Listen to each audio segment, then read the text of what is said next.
오늘 우리에게 주시는 하나님의 말씀은 요한복음 12장 12절에서 19절의 말씀입니다. 다 함께 일어나셔서 하나님의 말씀을 경청하겠습니다. 그 이튿날에는 명절에 온 큰 무리가 예수께서 예루살렘으로 오신다는 것을 듣고 종려나무 가지를 가지고 맞으러 나가 외치되 호산나 찬송하리로다. 주의 이름으로 오시는 이 곧 이스라엘의 왕이시여 하더라. 예수는 한 어린 나귀를 보고 다시니 이는 기록된 바 시온 따라 두려워하지 말라. 보라, 너의 왕이 나귀 새끼를 타고 오신다 함과 같더라. 제자들은 처음에 이 일을 깨닫지 못하였다가 예수께서 영광을 얻으신 후에야 이것이 예수께 대하여 기록된 것임과 사람들이 예수께 이같이 한 것임이 생각났더라. 나사로를 무덤에서 불러내어 죽은 자 가운데서 살리실 때에 함께 있던 무리가 증언한지라.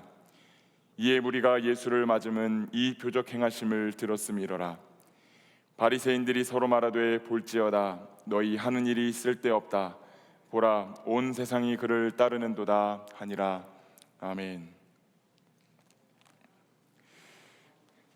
하나님 아버지와 우리 주 예수 그리스도로부터 오는 은혜와 평강이 이 자리와 온라인으로 함께 예배를 드리시는 모든 그리스도의 청년들, 또 오부 예배의 성도님들에게 함께하기를 우리 주님의 이름으로 축원합니다.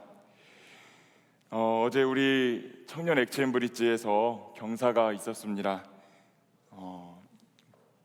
경사가 있었는데 우진실 전도사님께서 드디어 오랜 연애 끝에 사랑의 결실을 맺어서 결혼을 하셨습니다. 주님의 은혜 가운데 아름다운 가정을 잘 이루어 가실 수 있도록 여러분들이 많이 기도해 주시고 또 응원을 해 주시면 감사하겠습니다. 어제 많은 청년들이 하객으로 왔는데 그 대화에서 종종 나왔던 말들이 기억납니다. 그 예식을 올렸던 교회가 너무 크고 예쁘다. 이런 교회라면 교회에서 식을 올리는 것도 괜찮겠다. 저는 그때 그런 생각을 했어요.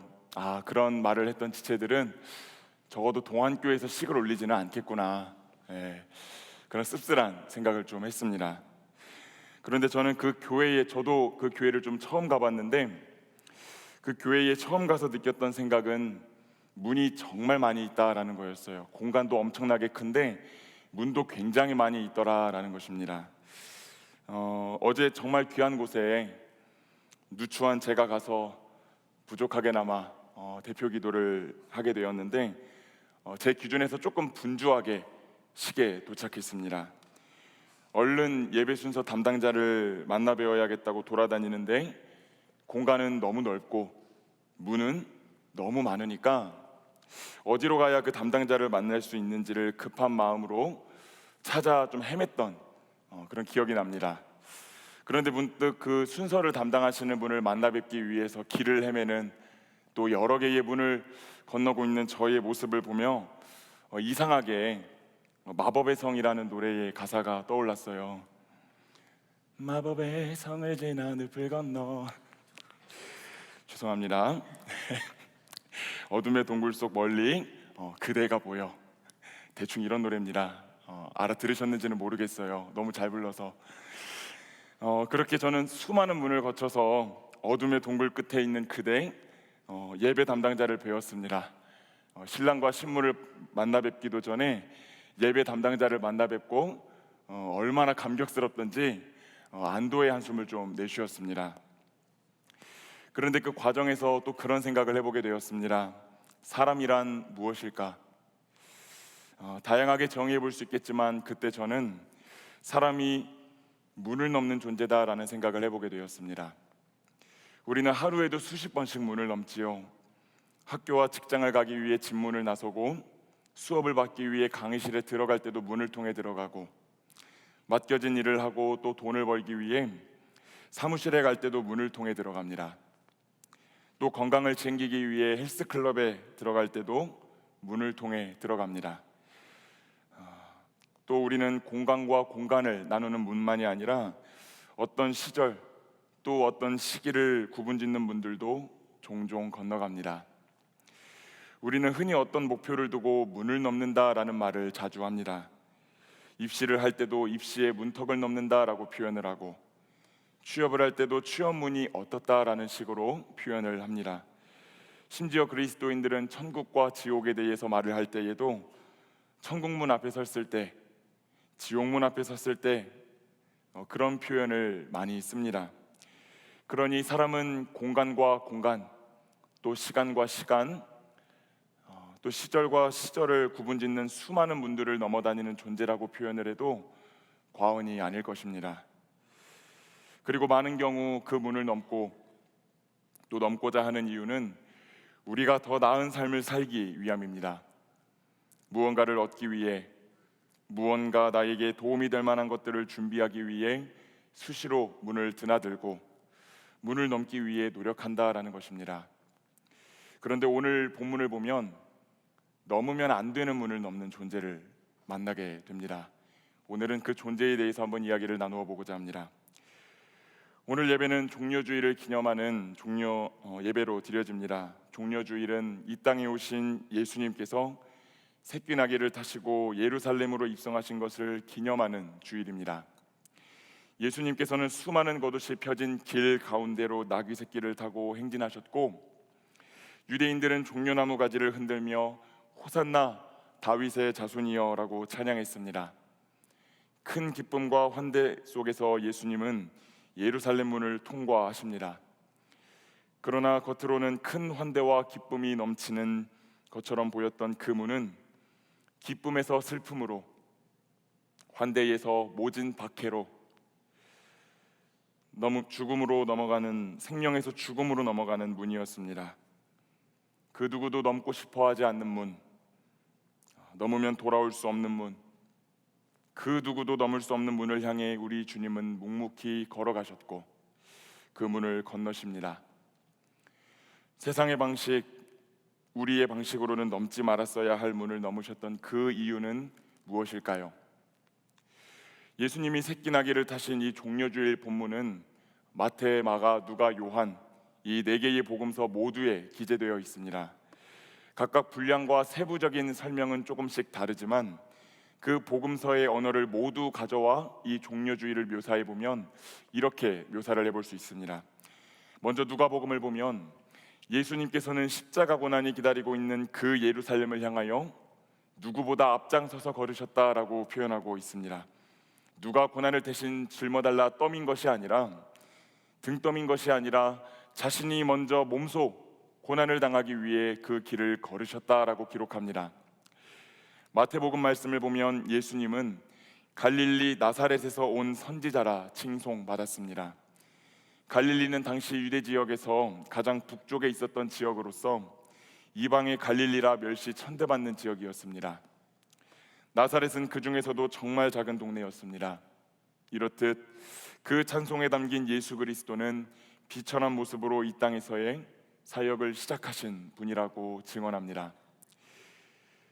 마가복음 그리고 요한복음을 보면 예수님은 예루살렘에 가시기 직전 슬픔의 집, 고난의 집이라는 뜻을 가진 베다니라고 하는 곳에서 활동하고 머무셨습니다.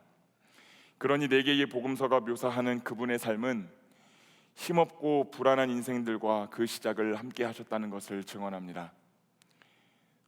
그 고통에 동참하셨고 그들을 억누르고 있는 죄와 사망의 권세를 누르시기 위해 고난이 기다리고 있는 예루살렘을 누구보다 앞장서서 걸으셨던 것, 즉 이 모습을 통해 우리는 예수님이 평화의 왕으로 이 땅에 오셨다라고 하는 것을 알 수 있습니다. 그분에 대한 예언이 구약성경 스가랴서에 기록되어 있습니다. 우리 다 함께 스가랴서 9장 9절의 말씀을 읽어보도록 하겠습니다. 시온에 따라 크게 기뻐할지어다, 예루살렘에 따라 즐거이 부를지어다. 보라, 네 왕이 내게 임하시나니 그는 공의로우시며 구원을 베푸시며 겸손하여서 나귀를 타시나니 나귀의 작은 것 곧 나귀 새끼니라. 아멘. 오늘날 교회는 이 스가랴서에서 예언된 메시아가 예수 그리스도다라고 말합니다. 9절 말씀을 보면 그분은 공의로 세상을 다스리시는 분이라고 말합니다. 거짓과 어떤 부정도 없이 하나님의 뜻대로 바른 통치를 펴시는 분이라는 뜻입니다. 또 그분은 하나님으로부터 오는 구원을 중재해 주시는 분이시고 겸손하신 분이라고 말씀하고 있습니다. 그래서 그분은 나귀 새끼를 타고 오신다고 말씀하셨습니다.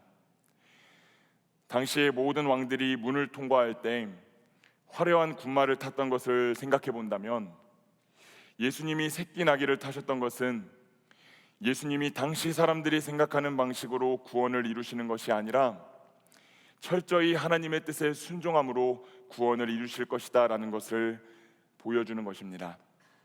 그분이 어떻게 왕으로서 통치하시는지 다 함께 스가랴서 9장 10절의 말씀을 읽어보도록 하겠습니다. 내가 에브라임의 병거와 예루살렘의 말을 끊겠고 전쟁하는 활도 끊으리니 그가 이방 사람에게 화평을 전할 것이요 그의 통치는 바다에서 바다까지 이르고 유브라데 강에서 땅끝까지 이르리라. 아멘. 그 메시아가 왕으로 활동할 때 가장 먼저 무엇을 하신다라고 말씀하고 있습니까? 전쟁 무기들을 끊을 것이라고 말씀하십니다. 병거와 말, 전쟁하는 활을 끊을 것이라고 말씀하시는 것이지요. 그리고 이스라엘뿐만이 아니라 이방 사람들에게까지 화평을 전하실 것이다 라고 말씀하십니다. 그렇게 그분이 주시는 구원, 그분이 만든 평화는 이스라엘뿐만이 아니라 모든 세계에 이를 것이다. 그 통치가 모든 영역에 임하게 될 것이다 라고 이 스가랴 예언자가 예언하고 있는 것을 보게 됩니다. 오늘 본문을 보면 예수님께서 그 예언을 정확하게 성취하고 계신다라는 것을 보게 됩니다. 그리고 자신이 평화의 왕으로 오신 것을 보여주시기 위하여 또 사람들이 기대하는 방식이 아닌 하나님의 방식대로 평화를 이루실 것을 보여주시기 위해 화려한 군마 대신 새끼 나귀를 타고 예루살렘에 입성하십니다. 예수님은 자신이 갖고 있는 힘을 사용하셔가지고 상대를 누르고 평화를 만들지 않으셨다라고 하는 것입니다. 오히려 자신의 죽음을 통하여 죽음의 권세에게 죽음을 선포하십니다. 그런 의미에서 그분은 단순히 문을 넘은 것이 아니라 거대한 장벽을 넘으셨구나라고 하는 것을 우리는 알게 됩니다. 우리와 하나님 사이를 가로막고 있던 죄와 사망의 장벽, 서로를 향해 무기를 겨누고 으르렁거리고 있는 이들 사이에 놓인 모든 분노의 장벽, 시기의 장벽, 증오의 장벽을 넘어서서 평화를 전하십니다. 그럼 한 가지 질문을 해보고 싶습니다. 당시 예수님이 그 장벽을 넘으실 때에 그 자리에 함께 있던 이들은 예수님을 어떤 방식으로 바라보고 대하고 있었을까요?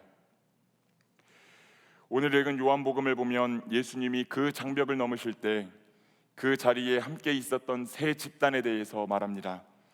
먼저는 큰 무리, 마지막 절에는 바리새인, 그리고 제자들입니다. 큰 무리의 모습을 보면 그들은 예수님을 겉으로 보기에는 환대하고 있습니다. 종려나무 가지를 흔들고 자신들의 옷을 길에 펴놓았습니다. 우리가 기다리던 왕이 오신다라고 호산나 찬양을 부르며 예수님을 영접했습니다. 그러나 당시 유대인들이 바랐던 메시아는 그 당시 유대라는 지역을 지배하고 있던 로마로부터 자신들을 해방시켜 줄 수 있는 무력의 힘 있는 메시아였습니다. 하지만 스가랴가 예언했듯이 예수님은 자신의 몸을 십자가에 내어주시려고 오신 힘 없는 메시아셨습니다. 유대인들은 군대를 조직하고 앞장서서 로마와 팽팽히 맞서 싸우는 전쟁 영웅을 기대했습니다. 그러나 예수님은 이스라엘을 비롯한 온 땅의 모든 전쟁을 종식시키는 어린 양으로 오셨습니다. 유대인들은 유대 민족을 세계 모든 민족 위에 군림하게 만들어줄 지배자를 기대했지만 예수님은 모든 세계를 하나님의 선하신 뜻대로 통치하시기 위해 낮은 자리로 오셨습니다. 이렇듯 유대인들이 바랐던 메시아와 예수님은 달라도 너무 달랐습니다. 결국 그 큰 무리는 얼마 지나지 않아 종려나무 가지를 흔들던 손으로 예수님께 돌을 던졌고 호산나를 외치던 입으로 예수님을 저주하고 십자가에 매달아 죽이는 장본인들로 전락하고 맙니다. 종교적 지도자들이었던 바리새인들은 어땠습니까? 오늘 본문 19절을 보면 그들은 눈에 보이는 많은 군중들이 예수님을 따르는 것을 보고 시기하고 한탄했습니다. 그리고 항상 그래왔듯 어떻게든지 예수님을 죽이려는 음모를 꾸미고 그분을 로마의 대항한 정치 사범으로 몰아 십자가에 내어줍니다. 그렇다면 예수님을 따랐던 제자들은 조금 다를까요? 오늘 본문 16절 말씀을 보면 이 제자들은 예수님이 스가랴서에서 예언된 그 예언을 성취하시는 분이라는 것을 몰랐다라고 기록하고 있습니다. 나중에 예수님이 십자가에서 죽으시고 부활하시고 영광을 얻으신 그 후에야 그 사실을 깨달았다라고 말하고 있습니다. 그러니 그들도 자신들의 내면에서 꿈틀거리고 있는 적지 않은 욕망으로 예수님을 따랐던 것이 드러납니다. 예수님이 로마를 무찌르고 유대의 왕으로 군림할 때 그분을 따랐던 우리들에게 한 자리씩 떨어질 것이다. 그 욕망으로 예수님을 따라 예루살렘 문을 넘어섰던 것입니다. 큰 무리 바리새인 제자들, 그 어떤 이들도 예수님을 제대로 바라보지 못했습니다. 예수님은 모든 이들에게 구원과 평화를 주시기 위해 자신의 생명을 걸고 인류가 세워놓은 수많은 장벽을 넘으셨지만 그 자리에 있던 이들은 자신의 욕심과 욕망을 위해 예루살렘 문을 통과했습니다. 장벽을 넘으시는 예수와 함께했던 이들은 너무나 많았으나 진실로 그분과 함께 장벽을 넘은 이들은 단 한 사람도 없었다라는 것입니다. 오늘 이 장면이 우리에게 굉장히 아프게 다가옵니다. 그 무리와 바리새인과 제자들의 모습이 오늘날 우리의 모습과 한국교회의 모습이 아닐까라는 생각 때문입니다. 주지하듯 그분은 평화의 왕으로 오셨습니다. 누구보다도 힘 있는 분이셨으나 힘을 내려놓으시고 자신의 생명을 내어주심으로 죽음으로 죽음을 정복하셨습니다. 그러나 오늘을 살아가는 우리를 보면 그분을 잘 따르고 있다고 말하기 참 어려운 것 같습니다. 우리는 예수 그리스도를 통한 복음을 믿는다고 말합니다. 성경에서 말하는 복음은 죄와 사망의 권세가 아니라 평화의 왕이신 하나님께서 너희를 통치하신다. 이것이 복음입니다. 그렇다면 우리는 때론 나의 상황과 환경이 어렵더라도 하나님과 그 아들 예수 그리스도의 통치에 순종하여 평화를 만들어가는 사람이 되어야 될 것입니다. 그러나 우리는 나라는 우상의 평안과 안녕을 위해 예수 그리스도를 이용합니다. 그 평화의 복음 앞에 나의 자아, 나의 편견, 나의 감정, 나의 욕심, 나의 잣대, 나의 이념, 그런 것들을 다 녹여 없애야 되지만 오히려 그 복음을 나의 감정과 욕심, 편견과 잣대에 끼워 맞춰 내가 믿고 싶은 복음, 내가 믿고 싶은 예수를 만들어 믿을 때가 너무나 많다라는 것입니다. 그러니 오늘 한국 사회와 교회 안에 평화를 찾아보기가 참 어려워진 것 같습니다. 예수님을 믿는다 말하는 사람들이 국내에 1,000만 명이 넘는다고 하는데 평화가 보이질 않습니다. 다 내가 맞다고 말합니다. 다 내가 잘했다고 말합니다. 내 의견과 감정이 우선이고 일단 내가 잘 되고 봐야 되고 당신은 틀렸고 당신은 다 고쳐야 되고 오직 당신에게만 문제가 있고 당신만 사라지면 된다고 말하며 예수님께서 당신의 생명을 사용하여 허무신 그 장벽에 시기와 증오와 분노의 벽돌을 다시 쌓아 올립니다. 사랑하는 여러분, 여러분의 한 주는 어떠셨습니까?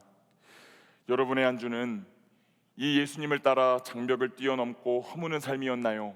아니면 오직 나를 위한 문을 넘고 예수님이 허무신 그 장벽의 벽돌을 하나 더 올려놓는 삶이었나요? 오늘 우리의 주님은 말씀을 통해 평화의 왕으로 오신 그분을 우리가 정말로 잘 따르고 있는지를 돌아보라 말씀하십니다. 그러면 정말 그 평화의 왕이신 예수님을 잘 따르기 위해 우리가 해야 할 일은 무엇일지 그 이야기를 조금 더 나누어 보도록 하겠습니다. 오늘 읽은 요한복음 본문에선 그 누구도 평화의 왕이신 예수님께 동참하지 못했습니다. 그러나 아이러니하게도 오늘 읽은 본문 직전에 나오는 요한복음 12장 1절에서 8절의 이야기를 보면 우리는 예수님이 가시는 평화의 길을 준비하고 동참한 존재를 만나게 됩니다. 다 함께 요한복음 12장 3절의 말씀을 읽겠습니다. 마리아는 지극히 비싼 향유 곧 순전한 나드 한 근을 가져다가 예수의 발에 붓고 자기 머리털로 그의 발을 닦으니 향유 냄새가 집에 가득하더라. 아멘. 이 단락을 보면 예수님은 슬픔의 집을 뜻하는 좀 전에 설명했던 베다니라고 하는 곳에서 자신이 살리신 나사로와 마르다 그리고 마리아와 시간을 보내고 계셨습니다. 그런데 그때 마리아가 지극히 비싼 향유 순전한 나드 한 근을 가져다가 예수님의 발에 부었고 그 향기가 온 집안에 가득했다라고 말하고 있습니다. 이 향유를 만드는 원료인 나드초, 이 약초는 해발 3,000m에서 4,000m 그 지역에서 나는 약초이고 딱딱한 한 뿌리 그거를 한아름 쪄야 한두 방울을 얻을 수 있었기 때문에 그 가격이 굉장히 비쌌다고 합니다. 마리아가 깨뜨렸던 그 나드 한 근은 당시 일용직 노동자들의 1년치 월급에 해당하는 금액이었습니다. 그 품삯에 해당했다라고 하는 것이죠. 그런데 동일한 내용을 기재하고 있는 마가복음 14장의 말씀을 보면 이 향유는 옥합이라고 불리는 단단한 도자기 안에 보관되어 있었습니다. 이 나드의 향이 너무나도 강렬했기 때문에 옥합이라는 도자기에 단단하게 밀봉해서 보관하지 않으면 향이 다 새어나가기 때문이었습니다. 그러니 요한복음에서 마리아가 예수님의 발에 향유를 부었다라고 하는 것은 먼저 그 단단한 옥합을 깨뜨렸다라고 하는 것입니다. 여기서 우리는 단단한 옥합이 깨져야만 그 향유를 부을 수 있게 되는 것이고 어떤 견고한 것이 깨져야만 그 향기를 낼 수 있는 것이다 라고 하는 것을 알게 됩니다. 이것을 본 가룟 유다는 그 비싼 향수를 허비해버렸다고 말하며 마리아를 질책합니다. 그러나 예수님께서는 다음과 같이 말씀하시며 마리아를 칭찬하십니다. 다 함께 요한복음 12장 7절의 말씀을 읽겠습니다. 예수께서 이르시되 그를 가만두어 나의 장래할 날을 위하여 그것을 간직하게 하라. 아멘. 예수님은 그 단단한 옥합을 깨뜨려 향수를 부은 그 향유를 부은 마리아를 통해 자신의 장래가 준비되었다고 말씀하십니다. 평화를 이루기 위한 길을 떠날 준비가 되었다고 말씀하십니다. 예수님은 그 방을 가득히 메웠던 나드의 향기보다 그 마리아의 마음에서 우러나오는 깨트림의 향기를 더 기쁘게 받으셨습니다. 그 향기를 흠양하신 우리 주님은 한치의 망설임 없이 그 자리에서 일어나시어 그 향기를 자신의 죽음으로 죽음을 이기기 위해 십자가 고난이 기다리고 있는 예루살렘으로 향하십니다. 이것이 오늘 우리가 읽은 요한복음의 말씀입니다. 그렇게 마리아는 자신의 소중한 것을 완전히 깨뜨림으로 예수님이 걸어가신 평화의 길을 준비하고 동참하는 자가 되었습니다. 성경은 이 사실을 증언하며 오늘 하나님의 자녀로 살고 있다고 말하는 우리에게 어떻게 살 것인지에 대해서 질문합니다. 그래서 어떻게 살 것인가? 사랑하는 여러분, 오늘 주님 앞에서 내가 깨뜨려야 할 그 옥합은 무엇입니까? 이 옥합은 내가 소중하게 여기는 어떤 것일 수도 있고 내가 절대로 포기할 수 없는 어떤 가치일 수도 있습니다. 혹은 나의 자아, 나의 편견, 나의 감정, 나의 욕망, 나의 잣대, 나의 이념, 나의 이데올로기일 수도 있습니다. 그것을 깨는 일은 결코 쉬운 일이 아닙니다. 우리는 그 사실을 너무나 잘 알고 있고 그렇기 때문에 우리는 그것들을 깨뜨리며 살고 있지 못합니다. 그러나 평화의 왕이신 예수님에 대한 바른 인식을 가지고 나의 옥합을 깰 수만 있다면, 그렇게 나라는 가장 큰 장벽을 뛰어넘어 평화의 왕에게 순종할 수만 있다면 우리가 주님께 받아 간직하고 있는 그 복음의 향기가 비로소 퍼지게 되고 그 삶을 통해 다시 주님의 평화가 전진하게 될 것이라고 우리 주님이 약속하십니다. 이제 말씀을 마치겠습니다. 사랑하는 여러분, 저와 여러분이 살고 있는 이 세상은 참으로 우울한 세상입니다. 오늘 대표 기도를 했던 그 형제의 기도처럼 어디를 둘러봐도 희망과 평화가 좀처럼 보이지 않는 그런 암울한 세상, 좀처럼 빛을 보기 어려운 세상을 살아가고 있습니다. 모두가 나의 안녕과 평안을 위해 알량한 문을 넘고 타자를 향한 분노와 증오, 거침없는 저주를 쏟아내는 세상에서 살아가고 있습니다. 그러나 우리는 당신의 죽음으로 죽음을 죽이신 평화의 왕을 주인으로 모시고 살아가는 사람들입니다. 믿으십니까? 그리고 2000년 전 처음 이 땅에 오셨던 그 평화의 왕은 온전한 평화를 이루기 위해 장차 다시 오실 것이라고도 약속하셨습니다. 그 약속도 믿으시는지요? 그러니 사랑하는 여러분, 우리도 우리의 안녕을 위해 문을 넘는 인생에 머무는 것이 아니라 사람들이 이 땅에 쌓아놓은 수많은 장벽을 뛰어넘고 허물며 평화를 전하는 삶을 살아내기를 소망합니다. 다시 기도하는 삶을 사시기를 축복합니다. 지금도 세상이 분출하고 있는 가공할 증오와 분노에 우리의 영혼과 마음이 쇠약해지지 않고 그것을 부수며 한 걸음씩 나아갈 수 있도록 강인한 마음을 주시라고 기도하시기를 축복합니다. 다시 최선을 다해 학업과 생업의 현장을 감당하시기를 축복합니다. 나만의 안녕과 복지를 위해 전력 투구하는 것이 아니라 언젠가 죽어가는 생명들을 잘 섬기고 살리기 위해 여러분이 주님 앞에서 준비되는 시간, 또 쓰임받는 시간으로서 학업과 생업의 시간을 충성으로 감사함으로 보내시기를 축복합니다. 여러분, 다시 서로를 축복하는 삶을 살아내시기를 축복합니다. 당신만 없으면, 당신이 사라지면 잘 될 것이라고 말하며 세상이 쌓아놓은 장벽에 벽돌을 하나 올리는 것이 아니라 당신이 있어 행복하다고, 당신이 있어 고맙다고, 당신이 잘 되기를 바란다고 축복하며 그 장벽을 허무는 삶을 살아가게 되시기를 축복합니다. 그렇게 우리가 나라는 옥합을 깨뜨릴 때, 나라는 장벽을 넘어 평화를 위하여 준비하고 일하기 시작할 때 우리를 통해 다시 복음의 능력이 나타나고 조금씩 그 주님의 평화가 우리의 삶의 현장 가운데 임할 줄로 믿습니다. 평화의 주님이 다시 여러분을 통하여, 다시 우리를 통하여 일하실 줄로 믿습니다. 그 삶을 살아내심으로 언젠가 우리 주님이 다시 오실 그날에 우리가 고대했던 왕이 당신입니다. 아멘. 주 예수여 오시옵소서.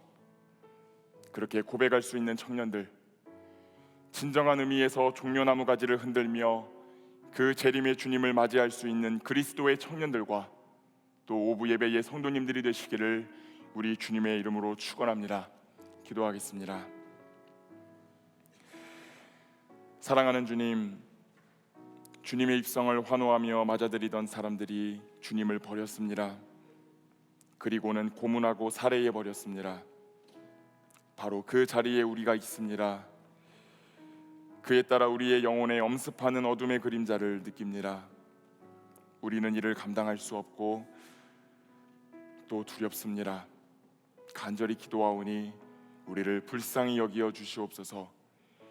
또한 주님의 낮아지심과 내어주심을 통해 허락하신 생명의 찬란함을 막아서는 우리의 관습과 편견, 두려움을 극복하고 자유롭게 주님을 따를 수 있도록 새로운 힘과 용기를 주시옵소서. 세상에 비치신 주님께서 우리의 어둠 속에 오시어 당신의 사랑으로 저희를 도와주소서. 오늘 이 시간 부활의 주님을 기다립니다. 영원한 사랑과 생명으로 우리를 인도하시는 예수 그리스도의 이름으로 기도드립니다. 아멘.